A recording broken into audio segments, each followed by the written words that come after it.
Board परीक्षाएं start होने के जो पहले के 30 दिन होते हैं यही डिसाइड करते हैं कि आपके आने वाली बोर्ड परीक्षा में कितने नंबर आने वाले हैं और आपकी मार्कशीट में आपको कितनी परसेंट देखने को मिले। भले ही आपने पूरा सिलेबस अभी तक आपने कंप्लीट कर लिया है, लेकिन अगर आपने सही तरीके से अपना रिवीजन नहीं किया है, सही तरीके से आपने पढ़ाई नहीं की है, तो कोई मतलब नहीं कि आप जब मार्कशीट आपके सामने आएगी, आपका रिजल्ट आपके सामने आएगा, तो आपको देखने को मिलेगा किसी स्टूडेंट की 75% बन रही है, किसी की 70 बन रही है, किसी की 80 बन रही है, किसी की 50 बन रही है। तो ये भले ही आपने पूरा सिलेबस कंप्लीट कर लिया है, लेकिन अगर आपने सही तरीके को फॉलो नहीं किया है तो आपकी परसेंट कम हो जाएगी। इसलिए मैं जो लास्ट के 30 दिन आपको क्या करना है, कौन सी मेहनत करना है, कहाँ पर एफर्ट्स लगाने हैं, तो ये सारी बातें मैं आपको इस वीडियो के अंदर बताने वाला हूँ। अगर आप भी अपने बोर्ड एग्जाम देने वाले हैं और आप भी क्लास 10th में पढ़ते हैं या फिर क्लास 12th के स्टूडेंट हैं या फिर अदर क्लास के हैं, तो भी इस वीडियो को जरूर देखें। बहुत इंपॉर्टेंट है और बहुत काम की चीज मैं यहाँ पर इस वीडियो के अंदर बताने वाला हूँ, क्योंकि ये जो टिप्स एंड ट्रिक है मैं अपने मन से नहीं बता रहा हूँ, बल्कि मैंने बहुत सारे जो टॉपर स्टूडेंट हैं उनसे बात की और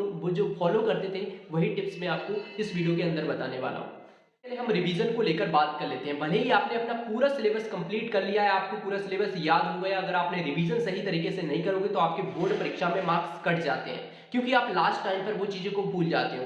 तो ये जो टिप्स मैं आपके साथ शेयर करने वाला हूँ, ये अपने मन से नहीं, बल्कि मैंने बहुत सारे स्टूडेंट से बात की है और जो टॉपर स्टूडेंट रहे, इन्हें अच्छे मार्क्स लाए हैं बोर्ड परीक्षा में, उन सभी से मैंने बात की है, तो उन्होंने एक ही चीज़ यहाँ पर बताई है। तो वो क्या चीज़ बताई है, वो ही मैं आपको बताने वाला हूँ कि रिवीजन करने का सही तरीका आखिर क्या है। तो सबसे पहला तरीका है कि आपको जो टॉपिक आपको देखना है कि कौन सा बोर्ड परीक्षा में बार बार पूछा जाता है, किस टॉपिक में से अधिक क्वेश्चन बनते हैं, कहां से अधिक क्वेश्चन पूछे जाते हैं, तो उन टॉपिक को आपको लिख कर याद करना है। अगर आप चीजों को बार बार भूल रहे हैं, आप लॉन्ग टाइम तक याद नहीं रख पा रहे हैं, तो उन पॉइंट को क्या करना है, उन पॉइंट को नोट करना है।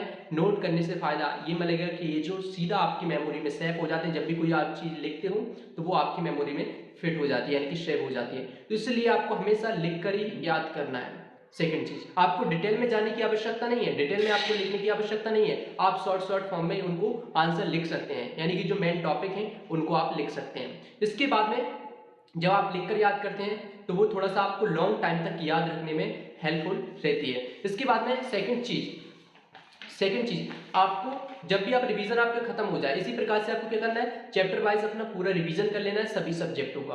कैसे, जो इंपोर्टेंट टॉपिक है पूरे लिखने की आवश्यकता नहीं, सिर्फ इंपोर्टेंट टॉपिक आपको लिखना है, इंपोर्टेंट टॉपिक लिखकर याद कर सकते हो। अगर आप बिना लिखे याद रख पा रहे हो लॉन्ग टाइम तक, आप चीजों को भूलते नहीं है एक बार पढ़ने के बाद में, तो आपको लिखने की आवश्यकता नहीं है। अगर आप भूल रहे हैं क्वेश्चनों के आंसरों को बार बार, तो आप लिख लिख कर याद कर सकते हैं। पहला पॉइंट तो ये। अब इसके बाद में जब आप सभी सब्जेक्टों का रिवीजन कर लेते हैं, तब आपको क्या करना है, एक अपने सैंपल पेपर्स लेना है। आपके जो भी सब्जेक्ट वाइज जो सैंपल पेपर है वो सभी सैंपल पेपर आपको लेने हैं। जैसे ही आप सैंपल पेपर लोगे तो आपको एक टाइम फिक्स कर लेना है। टाइम यानी कि आप अलार्म लगा के रख सकते हैं, 3 घंटे का टाइम सेट करके अपने हिसाब से रख सकते हैं, और 3 घंटे के अंदर यानी कि जितनी भी समय में आपकी बोर्ड की परीक्षा होती है वो आप टाइम सेट करके लाकर रख सकते हैं, और सैंपल पेपर को पूरी ईमानदारी से कॉपी में सॉल्व करना है।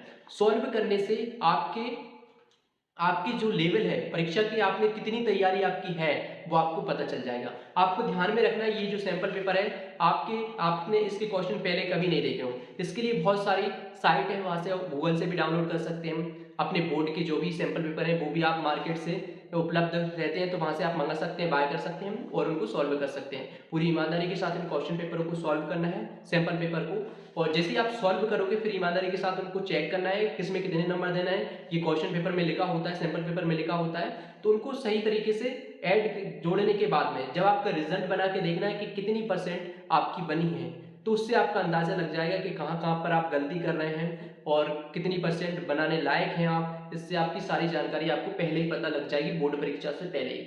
और फिर क्या कर सकते हैं, जहां पर आपसे गलती हो रही है उनमें आप सुधार कर सकते हैं। अगर आप अपने पेपर को 3 घंटे के अंदर सॉल्व नहीं कर पा रहे हैं तो आप थोड़ी सी स्पीड बढ़ा सकते हैं, जिससे आपको पता लग जाएगा कहाँ पर हमसे गलती हो रही है। इसके बाद में सेकंड चीज, अगर आप किसी क्वेश्चन के आंसर में गलती कर रहे हैं तो वो भी आप सुधार कर सकते हैं, उसमें अच्छे से याद कर सकते हैं उसको। इसके बाद में फिर दोबारा से एक सैंपल पेपर अगर आप सॉल्व कर लेते हैं, उसमें गलती होती है, फिर उनमें सुधार करें। सुधार करने के बाद में फिर नेक्स्ट यानी कि दूसरा सैंपल पेपर उस सब्जेक्ट का सॉल्व करें, फिर उसमें गलती होती है फिर उसमें सुधार करें, कहाँ पर गलती करना है। इसके बाद में फिर तीसरा सैंपल पेपर आप लें और उसको भी सॉल्व करके देखें, तो वहां पर आपसे बहुत ही कम गलती होंगी। और इस प्रकार से इस ट्रिक को फॉलो करके लोग अच्छी परसेंटेज बनाते हैं।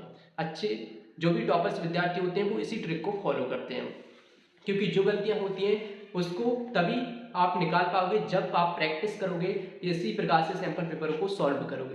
तो आपको ये पूरी जानकारी अच्छी लगी होगी, मुझे उम्मीद है आप भी इस ट्रिक को फॉलो करके अपनी बोर्ड परीक्षा में अच्छे नंबर लेकर आ सकते हैं। अगर आपको सैंपल पेपर चाहिए तो हमें कमेंट बॉक्स में कमेंट करें, साथ में अपने बोर्ड का नाम अवश्य कमेंट कर देना, जिससे उसी के सैंपल पेपर हम आपको उपलब्ध करा देंगे। तो चलिए मिलते हैं नेक्स्ट वीडियो में। Thanks for watching this video.